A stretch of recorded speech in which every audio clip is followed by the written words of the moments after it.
I grew up in the Silicon Valley. I went to Mountain View High School. After school, we would walk over to the Google campus. We'd ride the Google bikes around. We'd have to go late, otherwise we'd get in trouble. We had the first invites to Google Plus.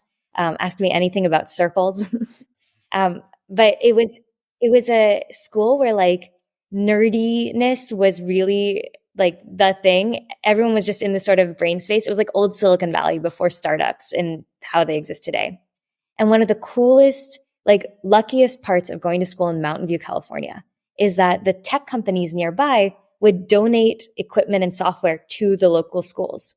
And Mountain View High School did something really cool with it. They took all that donated equipment and they put it in a couple of classrooms in the back parking lot of the school. And they allowed 100 students every year, instead of going to 3 classes a day, to spend an hour and a half in that back parking lot classrooms making stuff with that software. And that's where I got introduced to Photoshop and InDesign, and it was the joy of making things. It was so darn fun. And I was so hooked. Like it is infectious to put effort into something and to craft it and like all the creative, like moments, and then to show it to someone and to see their reaction. That is like an infectious moment. And so when I went to college and did hackathons, it's just an extension of that, going into PM, into product, like like all of it is, there is a joy of making things. And I think it really all started from that. I couldn't agree more. My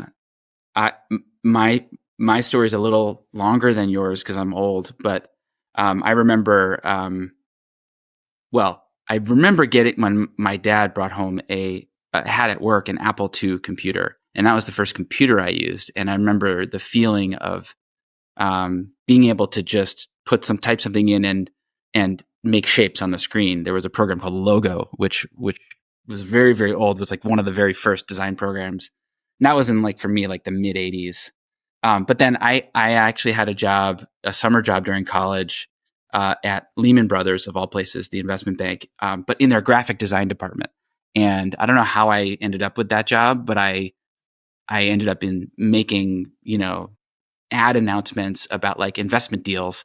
And that's when I learned how to use Quark Express, which is in the same category of Photoshop and Illustrator, and basically software that makes it really easy to make something and have it be something that the world can see somewhere, somehow. And I had the exact same reaction of just falling in love with that feeling of putting in time, tweaking, making, and then having it out in the world in some way. It's addictive.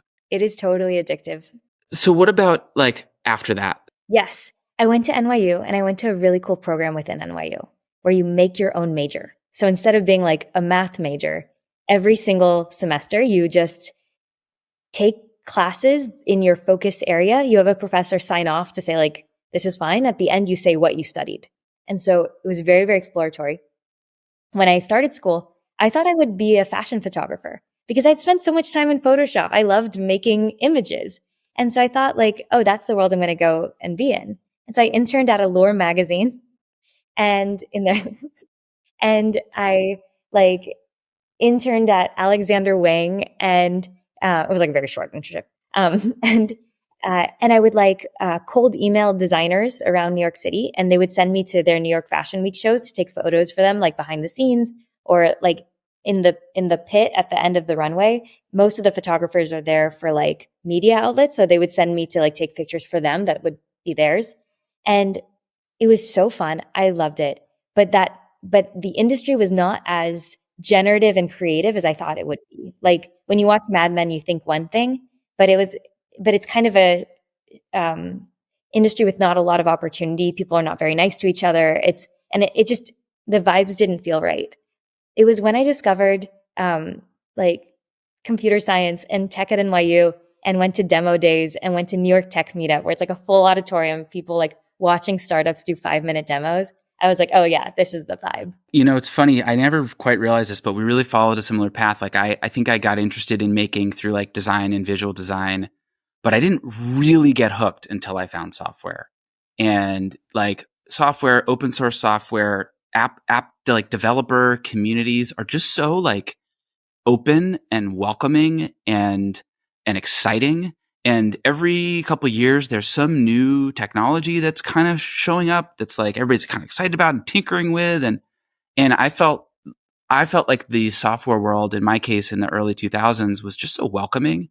And you could just show up as someone without any credentials or whatever, just like interest, and like at least listen along and like kind of try stuff and do stuff and make stuff. And yeah, I loved it. One of the cool things, so I think that this like make your own major program is how school should be. Because but before you're out in the real world, how else are you supposed to explore? You like don't even know what it's going to be like to, and so being in this program in New York City was super lucky, because every single semester I got to try new things. And so I was like jet lagged one night. I took a Code Academy class at like midnight, and I was like, oh my gosh, this is so cool. How do I try this? And so the next semester I took my first computer science class, and I found an internship where they would take me with no experience. I was a software engineering intern at Harry's, the like shaving company. Um, and they gave me one project, which was to make them a dashboard that showed their Heroku stats. And at the end of the semester, there was a dashboard in the office that I had made with Ruby on Rails. And I don't know if it survived past me leaving, but I was so proud. But it was really like being in this program that allowed me to do that. Like if I had entered college and been like, I'm a political science major, I would have had to finish the major. It wouldn't have been economical to even try something else. And so that was really, really important. Right. Interesting. So like being able to open some doors, I guess, along the way and test them out, um, felt important. In the design your own major gave you a chance to do that along the way. It allowed me to take classes that were not related to what I had decided I would do when I was 17. The other thing I discovered is the power of cold emails. Yes. Let's talk about it. Cold emails have changed my life. Every internship, every job. That's not true. USBI applied online, and Jam was not a cold email. We had to incorporate, but but everything has been through just reaching out and sending a cold email. And actually now, like when you talk to founders and you ask them about like the best people on their team who have been there forever, who are so core to the company, a lot of those people came in through cold email. And the reason for that is it's the same characteristics that make someone take a risk, reach out, have a thoughtful like intro that makes them really, really good at operating within a startup where it's like you take risks, you put yourself out there, you try stuff. And yeah, I think that was a lesson from college too. Do you think some people are just born with the ability to do stuff like that? Do you think it can be learned? Like, what would you say to someone listening to this who is like, "Wow, that sounds really cool," but like that feels like a lot to me? You know, what do you think about that? I think putting yourself out there is scary always for everyone. An example of that is one of the core ways that we engage with our users at Jam now is we post online and we like connect with our users on Twitter and LinkedIn, and then we chat with them there. And that was not the case 18 months ago. And 18 months ago, my co-founder suggested to me that this was something we should be doing. And I was like, I'm not doing it. I don't want to. It scared me. And he said, let's make a deal. Like you go, let's try this for 6 months. Go post on Twitter and LinkedIn every day for 6 months. At the end of the 6 months, if we don't like it, we can stop. But let's just not evaluate. Let's just try it.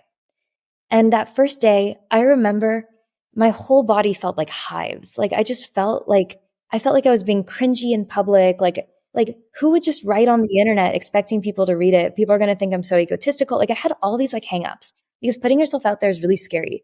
And I had that actually for a really long time. But by the end of the 6 months, it was one of the most positive 6 months in the company's history. I talked to so many users. I got to know them. I got to follow what they're building and how, and like, we will never go back. And so there's something about like just starting and saying, I'm going to try this for this amount of time. I'm not going to guess it. And so I think same for cold emails. Like, okay, I'm going to send 200 of these. And then after 200, I'll decide if I'm going to send 300. I think that's such a powerful idea because I think with anything like that, that's scary and putting yourself out there. doing it once is terrifying. Oh, it's terrible. Doing it right. Doing it twice is probably is still terrifying. Doing it 3 times is still terrifying. Doing it like 30 times, probably by that point you're just like, well, I did it 10. I might as well do another 20 or another 10 or another 10. And then now you're just doing it. This is how we do all experiments at Jam, by the way. Like, we started a podcast at Jam, and we decided we would do it for 12 weeks, then evaluate. And then at 12 weeks, we decided to renew for another 12 weeks. But we always put like a time cap. We're like, we're going to try this for this amount of time. I'm really curious about how people who are doing this push themselves into the unknown and allow themselves to be uncomfortable, but still make it work. So I think that's really good advice.